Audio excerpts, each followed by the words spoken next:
আজকে বানাবো পাকা তালের মিনি কেক। তার জন্য নিয়েছি পাকা তালের কাঠ, হাফ বাটি নিয়েছি সুজি, হাফ বাটি থেকে কম নিয়েছি ময়দা, দিয়ে দিব স্বাদ মতো লবণ, আর নিয়েছি এখানে নারকেল কুড়ানো সামান্য একটু, আর নিয়েছি কিশমিশ ছোটো ছোটো করে টুকরো করে নিয়েছি, সামান্য একটু দিয়ে দিব খাবার সোডা, সামান্য একটু দিয়ে দিব বেকিং পাউডার, আর 1 চামচ দিয়ে দিব সাদা তেল, আর দিয়ে দিব স্বাদ মতো। এবার অল্প অল্প জল দিয়ে গুলে নেব।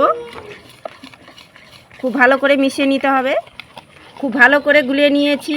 যেহেতু মিনি কেক করছি তার জন্য ছোটো ছোটো স্টিলের বাটি নিয়েছি, আর একটু সাদা তেল ব্রাশ করে নিয়েছি।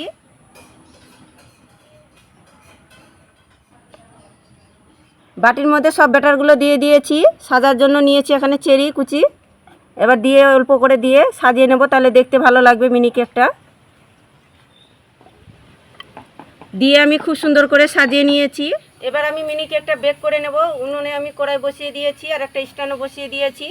থালাটা বসিয়ে দেব, ঢাকা চাপা দিয়ে আমি জাল করে নেব 10 মিনিট। এই দেখুন কেকগুলো হয়ে গেছে। এই দেখুন কত সুন্দরভাবে বের হয়ে আসলো। একটা ভেঙেও দেখাচ্ছি। এই দেখুন কত সুন্দর হয়েছে।